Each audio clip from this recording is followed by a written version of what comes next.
हाँ जी, मेरे प्यारे प्यारे बच्चों, आज हम लोग आपके साथ एक चैप्टर शुरू करने जा रहे हैं जिसका नाम है रेक्टिफिकेशन ऑफ एरर्स। और इस चैप्टर की खासियत ये है बेटे कि ये वाला चैप्टर ना बच्चों को ज्यादातर अच्छा लगता नहीं है।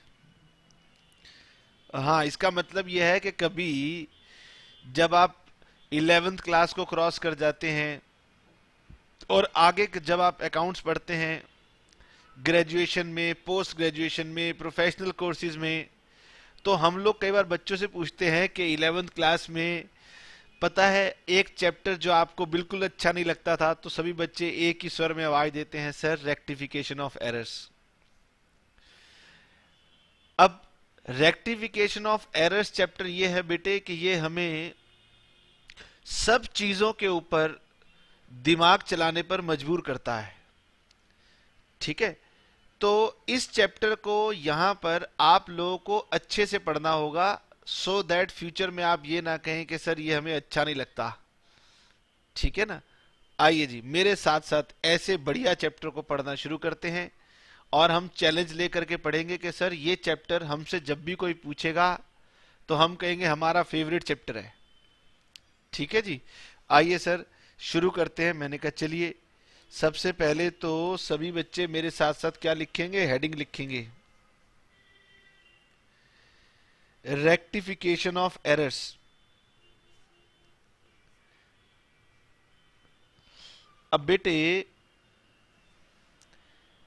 पहली बात तो हमारे सामने ये आती है कि सर एरर्स क्या हो जाते, एरर्स को मतलब क्या मतलब है एरर से। ठीक है, तो एरर का मतलब है एनी रॉन्ग ट्रीटमेंट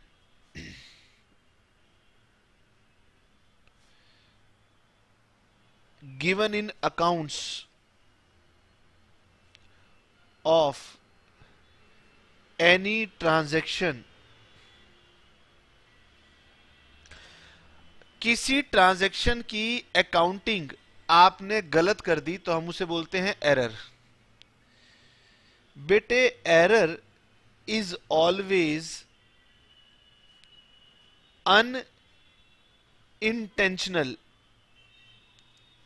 मतलब मैंने जान करके गलती नहीं की थी। जानकर गलती करना तो फ्रॉड कहलाता है।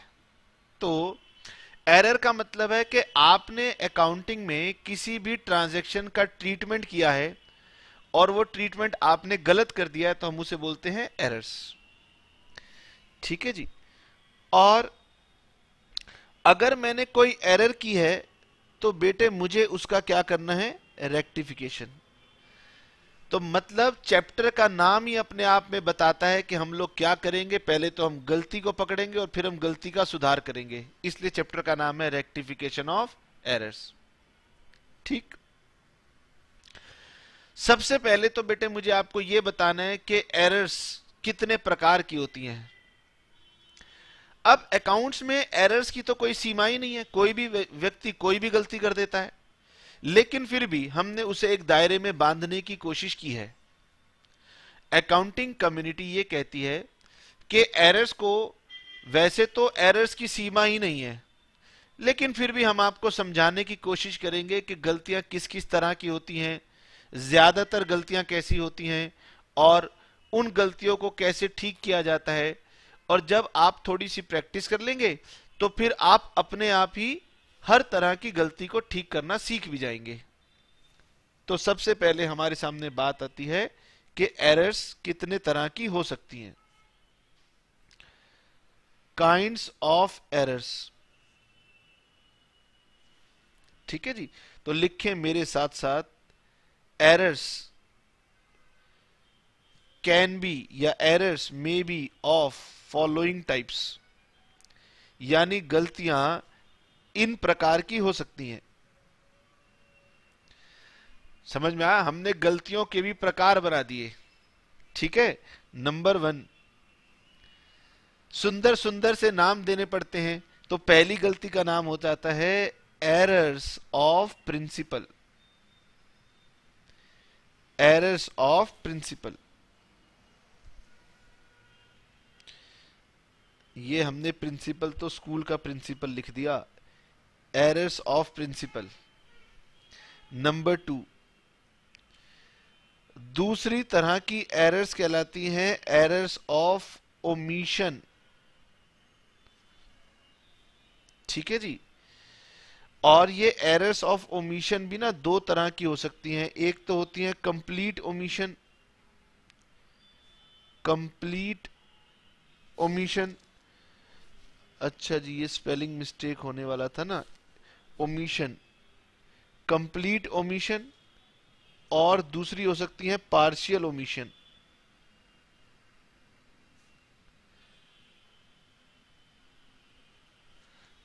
इसका मतलब यह है कि बेटे मैं आपको सिर्फ अभी ये बता रहा हूं कि हमने इस चैप्टर में आपके साथ क्या क्या चर्चाएं करनी है। तो अभी आपका ध्यान जो है वो लिखने पर होना चाहिए, ना कि ये पूछने पर कि सर ये क्या लिखवा रहे हो, ये क्या होती हैं। ठीक है जी। एक तो ब्रॉड कैटेगरी हो गई एरर्स ऑफ प्रिंसिपल, एक हो गई एरर्स ऑफ ओमिशन, एक हो गई errors of commission, errors of commission. ठीक है जी।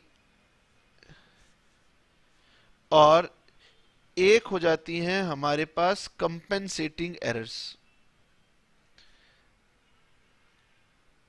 Compensating errors. तो चार तरह की एरर्स के हेल्प से हम आपको सिखाएंगे कि एरर्स क्या हैं और उनका ट्रीटमेंट क्या है। ठीक है। आप चाहें तो ना इसका एक सुंदर सा चार्ट भी बना सकते हैं। सर चार्ट कैसे बनेगा? मैंने कहा देखिए चार्ट तो ऐसे बनेगा ना, काइंड्स ऑफ एरर्स लिखिए, नंबर 1। हमें ना चार्ट बनाना अच्छा लगता है, किताब में चार्ट बनाओ तो हम देख के खुश हो जाते हैं। बताइए पहले तरीके की एरर्स का नाम बताइए। सर पहले तरीके की एरर्स को लिख दो errors of principle, errors of principle. ठीक है जी। दूसरी एरर्स का नाम बताओ, एरर्स ऑफ ओमिशन। ठीक है। एरर्स ऑफ ओमिशन फिर आपने दो पार्ट में डिवाइड की थी, या तो कंप्लीट ओमिशन हो गई होगी या फिर पार्शियल ओमिशन रह गई होगी। ठीक है। और उसके बाद फिर हमने कही थी errors of commission, errors of commission. ये बहुत बड़ी है इसलिए इसके प्रकार मैं यहां पर बनाऊंगा नहीं, क्योंकि सबसे ज्यादा कैटेगरी इसी के अंदर है। और फिर बच जाती है हमारे पास कंपेंसेटिंग एरर्स। ठीक। ये तो हमने चार्ट बनाया कि पहले बच्चों को याद होना चाहिए कि हमने पढ़ना क्या क्या, फिर हम एक एक लेके शुरुआत करेंगे। ठीक है जी। तो सबसे पहली एरर का मैंने हेडिंग डाली, इसका नाम है एरर्स ऑफ प्रिंसिपल। पहली एरर का नाम लिखेंगे एरर्स ऑफ प्रिंसिपल।